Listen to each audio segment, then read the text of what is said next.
ер нь бол ингээд уул уурхайн томоохон төсөл хөтөлбөртэй холбоотой асуудал яагаад улс төржөөд популизмтай болоод удаж иргэдийн бухимдлыг гаргаад байдаг вэ гэхээр олон нийтэд өгсөн хүлээлт ба бодит байдал хоёр хоорондоо зөрөхөөр ийм зөрчил үүсгээд байдаг. Тэгэхээр энэ төсөлч гэсэн эхнээсээ бас их мэдээллүүд нь тодорхой яваасаа гэдэг юм бодол байгаа.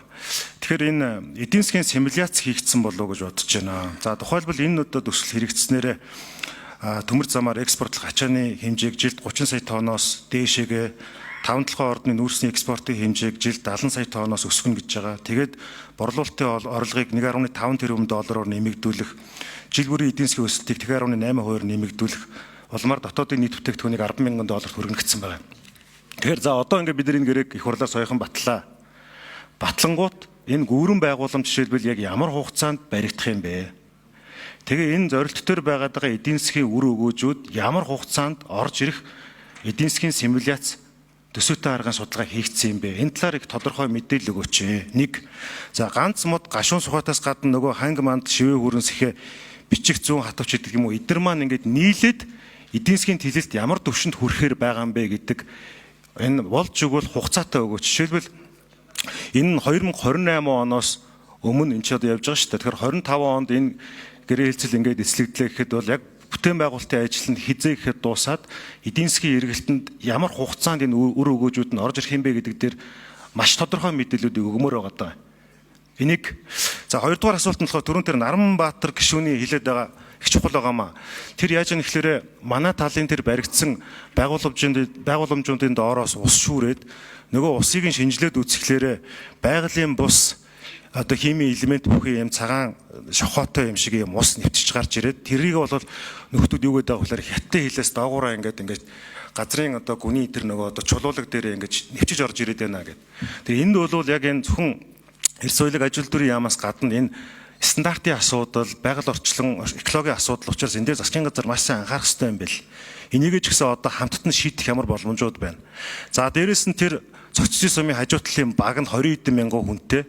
Гэтэл тэнд яаж юм гэхээр нөгөө газар нь өөрөө тусгай хамгаалалттай газрын бүс нутаг учраас засаг захиргааны нэгж байгуулах боломжгүй.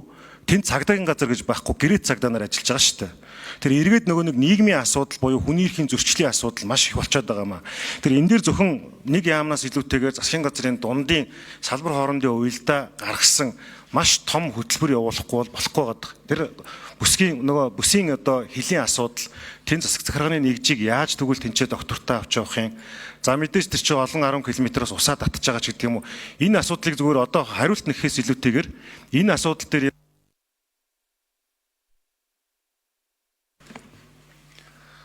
за Эрдэнэ улсын асуултанд хариулъя. Туван сая 5 номер. За Эрдэнэ улсын асуултанд хариулъя. Энэ эдийн засгийн ач холбогдлоос ярьж байна. Маш чухал асуудал. Энэ дээр бид нар бас эдийн засгийн хөгжлийн яамтай хамтарч энэ саяны таны ярьсан одоо тооцооллуудыг гаргаж ирсэн. За ер нь бол яг бодит үр дүн бол энэ жил шууд эхний одоо 5 сая тонныг борлуулж эхлэхээс эхлээд л гарч эхэлнэ. Яг тэгэхээр ойролцоогоор нэг $80 бодоход 5 сая тонн энэ ондоо 400 сая одоо долларын орлого нэмж орж ирнэ. Энэ бид нар бэлэн мөнгөөр борлуулах учраас.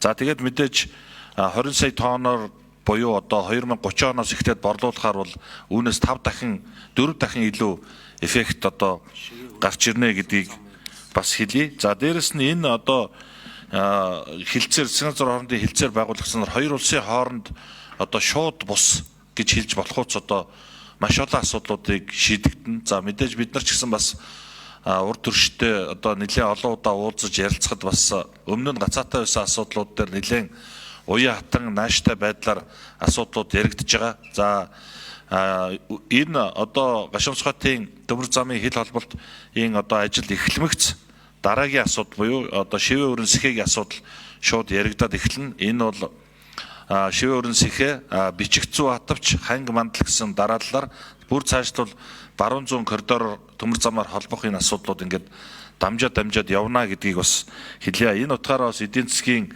нэлээд одоо өндөр эффектийг үзүүлнэ. За бидний одоо хамтарсан засгийн газрын барьж байгаа зорилго бол нэг хүнд ногдох дотоодын нийт бүтээгдэхүүнийг $10,000 хүргэх гэдэг энэ зорилтонд бол энэ одоо төслийн одоо ажиллагаанууд бол нэлээд одоо томоохон хувь нэмрийг оруулна гэдгийг хэлье. Хоёрдугаар асуудал дээр та тэр юуны Өмнөговь аймгийн Хамбогд цумын хайрхан багийн одоо асуудлыг ярьж байна. Энэ бол өөрөө одоо тусгай хамгаалалттай газар нутагт ордог. За тэгэхээр тэн дээр орж байгаа гэдэг утгаараа энэ газрын асуудал бол маш хүндрэлтэй асуудал байдаг.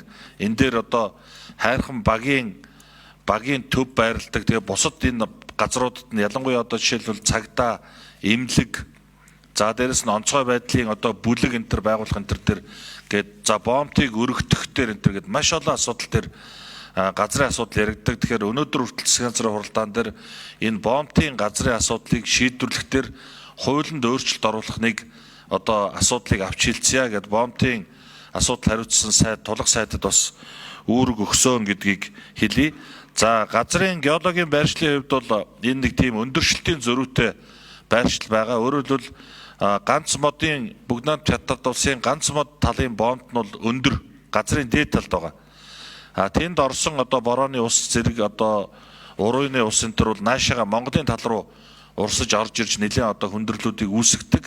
За яг энэ утгаараа бас зарим мэдээлэлээр би бол одоо яг мэргэжлийн юм биш учраас тэр Хятадын талын нөгөө нэг хэрэгэлсэн одоо бохир саарл уснууд наашаа нэвчиж орж ирж магадгүй гэсэн зүйлийг бол ярьж илээ. Гэхдээ энийг бол одоо яг мэргэжлийн хүмүүсээс нь тодорхой асууж аж танд хариулъя. Сайн гүүрэн байгууламжтай холбоотой бүтээн байгуулалтын ажлууд нь хизээ эхлэх, хизээ ашиглалтанд орох, тэгээд түүнээс улбаатаагаар эдийн засгийн өрөг үүж гэдэг юм уу? Хугацаатай холбоотой асуудлууд асуусан. За нэмж хариулъя тухайн сайд 5 номер. За энэ танилцуулган дотор бид нар бас түрүү хэлсэн энэ гүүрэн байгууламжийг бол нэлээд одоо төгшөлтэй байршилтай учраас нэлээд хугацаа шаардна. Хамгийн өндөртөө 30 м буюу 10 давхар байшинтай тэнцэх хэмжээний өндөрт одоо төмөр замын одоо бетонын тулгуурууд дээр 2 төмөр зам зэрэгцэн явах тодорхой одоо зайнууд байгаа гэд нэлээдгүй асуудлууд байгаа. Тэгэхээр энэ бүтээн байгуулалтыг хийхэд зам тээврийн яам бас одоо нөгөө талтайгаа хилцээд 270 сая Америк долларын төсөвтэй энэ одоо байгууламжийг бол 50 сая Америк доллараар бууруулахаар за барилга угсралтын ажил нь нийтдээ бол 30 сар буюу 2 жил хагас байсныг 22-оос 24 сар болгож бууруулах ийм одоо шийдвэрт хүрч чадсан байгаа. 5 дугаар сарын 1 гэхэд тендер зарлагдаж дуусаад бүтээн байгуулалтын ажил эхлэн 5 дугаар сарын эхний 10 хоногт энэ одоо бүтээн байгуулалтын нээлтийн үйл ажиллагаа болно.